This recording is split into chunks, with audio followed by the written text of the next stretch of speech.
बाबा जी, आपको पहले से ऐसी घटनाओं का अंदेशा होता है जिसको रोका जाए?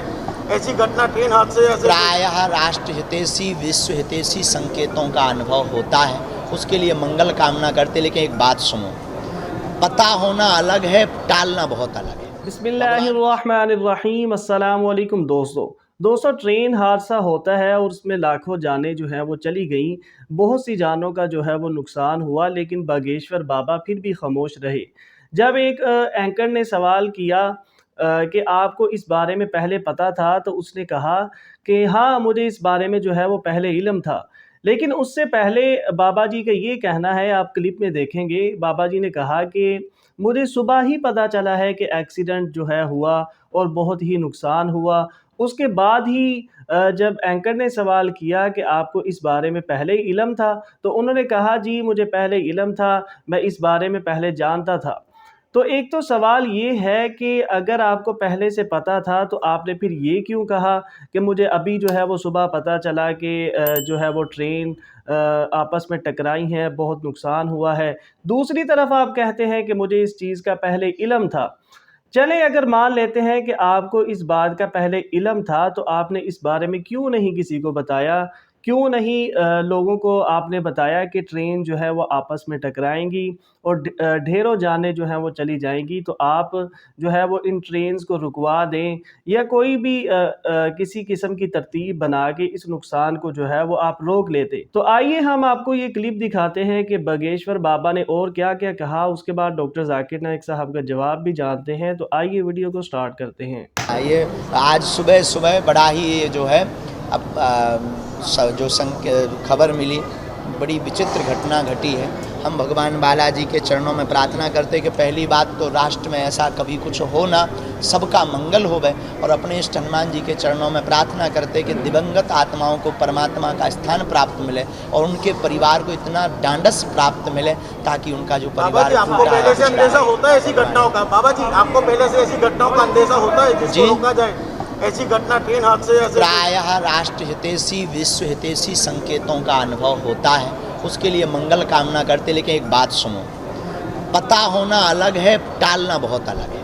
भगवान कृष्ण को भी पता था कि महाभारत होगा, पर टाल नहीं पाए।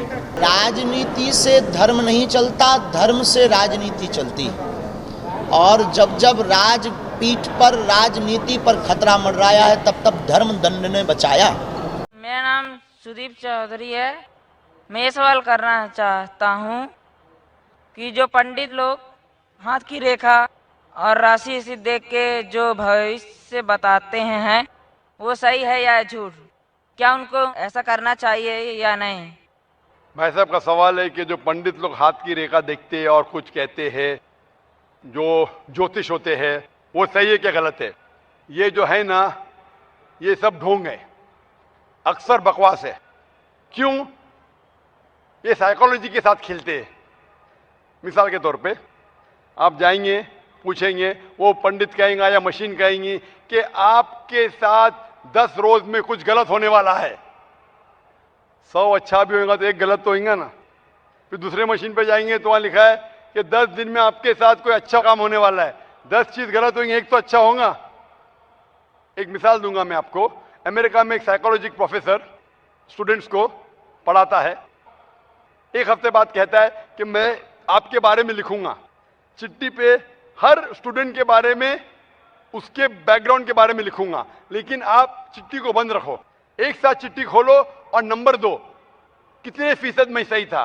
तो सब बच्चे, 100 बच्चे थे, अपनी चिट्ठी खोलते, उसमें से आता है कि more than 95% of the students said that the teacher was more than 90% correct. 95% जो थे तालिबे इल्म, उन्होंने कहा कि 90% से ज्यादा जो प्रोफेसर ने लिखा है वो सही लिखा है।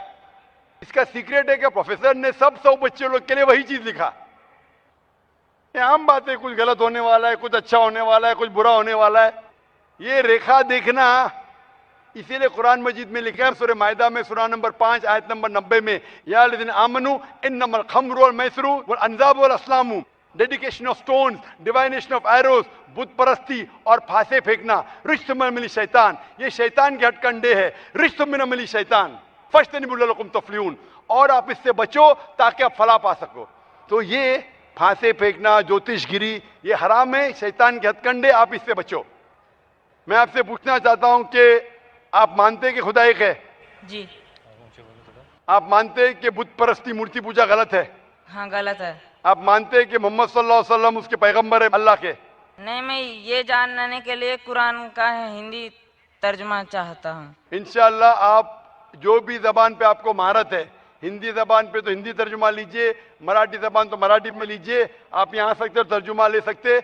और मैं दरख्वास्त करूंगा आपसे कि तर्जुमा पढ़िए, इंशाअल्लाह इस तर्जुमे के बाद हिदायत पाएंगे और इंशाअल्लाह आपको सही राह दिखेंगे इंशाअल्लाह। कृष्ण गोपाल सिंह, पत्रकार।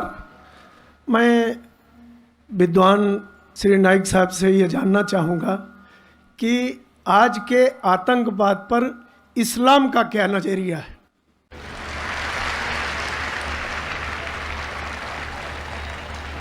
भाई साहब ने सवाल किया है कि आज के आतंकवाद पर इस्लाम का क्या नज़रिया है, और मैंने एक तकरीर की है अंग्रेज़ी में भी, इस टेररिज्म मुस्लिम मोनोपोली, और पूना में भी उर्दू में, हिंदी में। क्या आतंकवाद मुसलमान की विरासत है? कि अक्सर लोग समझते हैं आतंकवाद मतलब मुसलमान होना ज़रूरी है। और एक कहावत थी कि हर मुसलमान आतंकवादी नहीं, लेकिन हर आतंकवादी मुसलमान। तो इस जुमले के वजह से मैं तकरीर की थी, वक्त की किल्लत है अभी, लेकिन आपने कहा कि आतंकवाद पर इस्लाम का क्या नज़रिया है। कुरान मजीद में साफ अल्फाज में लिखा है, सूरह मायदा में सूरह नंबर 5 आयत नंबर 32 में, अगर कोई भी इंसान दूसरे इंसान का कत्ल करता है, सिर्फ कत्ल के बदले कत्ल, और अगर वो इस ज़मीन पे फसाद फैला रहा है, इन दो वजह के अलावा कोई इंसान दूसरे इंसान का कत्ल करता है, गोया कि ऐसा है कि सारी इंसानियत का कत्ल करता है। कोई भी इंसान दूसरे इंसान का कत्ल करता है, मासूम, चाहे वो मुसलमान हो या गैर मुसलमान हो। अगर कोई इंसान दूसरे इंसान का कत्ल करता है, चाहे मुसलमान हो या गैर मुसलमान हो, अगर मासूम इंसान का कत्ल करता है, तो कुरान की आयतें गोया कि वो सारी इंसानियत का कत्ल कर रहा है। और अगर वो एक मासूम इंसान की जान बचाता है, चाहे मुसलमान या गैर मुसलमान हो, गोया कि वो सारी इंसानियत की जान बचा रहा है। तो मुख्तसर सा ये जवाब है, अगर कोई मासूम लोग का कत्ल कर रहा है, इस्लाम में हराम है। मिसाल के तौर पे 9/11, 3000 से ज़्यादा लोग का कत्ल हुआ ट्विन टावर के अटैक में। जो लंदन बॉम्बिंग हुए 50 से ज़्यादा लोग मरे। जो बॉम्बे के अंदर ट्रेन बॉम्ब ब्लास्ट हुआ 180 से ज़्यादा लोग मरे। मासूम इंसान का कत्ल करना हराम है। ये सारे जितने अटैक्स है, किसने क्या मैं जानता नहीं हूँ। मीडिया कहती हो सकता है मुसलमान, मेरे पास कोई सबूत नहीं है। जिसने भी किया उसने गलत किया, चाहे वो मुसलमान ने किया गैर मुसलमान ने किया। लेकिन अब तक ये सारे अटैक्स का कोई सबूत नहीं है कोई भी गवर्नमेंट के पास, ना यूएसए के पास, ना यूके के पास, ना इंडिया के पास। प्राइम सस्पेक्ट कहते हैं। लेकिन जिसने भी ये कत्ल किया, चाहे मुस्लिम है गैर मुस्लिम है, वो हराम है। लेकिन साथ साथ मुझे ये भी कहना है कि हजारों लोग जब अफगानिस्तान में उनका कत्ल हुआ बॉम्ब के जरिए, प्लेन के जरिए बॉम्ब गिराए गए, वो बॉम्ब जाके नीचे और बॉम्ब बनते हैं। इराक में लाखों लोग का कत्ल हुआ, अफगानिस्तान में, इराक में, ये बड़े दहशतगर्द है। और हजारों लोग का कत्ल किया जो गुजरात में हुआ। जब हम कहते हैं कि 9/11 को आप गलत कहो, ट्रेन बॉम्बिंग इन लंदन गलत कहो, जो बॉम्बिंग बॉम्बे में हुई वो गलत है, उसके साथ साथ ये भी कहो कि अफगानिस्तान में लाखों लोग का कत्ल हुआ वो भी गलत है, इराक में जो लाखों लोग का कत्ल हुआ वो भी गलत है, जो मासूम लोग का कत्ल हो रहा है पैलेस्टाइन में वो भी गलत है। हमें डबल स्टैंडर्ड नहीं करना चाहिए। पैलेस्टाइन में हो रहा है, मासूम लोग का कत्ल हो रहा है, बच्चे लोग का कत्ल किया जा रहा है, वो यूएनओ नहीं बोलती है दहशतगर्द। क्यों? Double standard. तो जो भी मासूम इंसान का कत्ल कर रहा है, चाहे वो मुसलमान या गैर मुसलमान हो, वो दोषी है और हराम है। इस्लाम इसकी सख्त मुखालिफत करता है। तो दोस्तों ये थी आज की वीडियो। उम्मीद करते हैं वीडियो अच्छी लगी होगी। ऐसी ही इंफॉर्मेटिव और इस्लामिक वीडियोस के लिए चैनल को सब्सक्राइब करें। मिलते हैं नेक्स्ट वीडियो में। अल्लाह हाफिज़।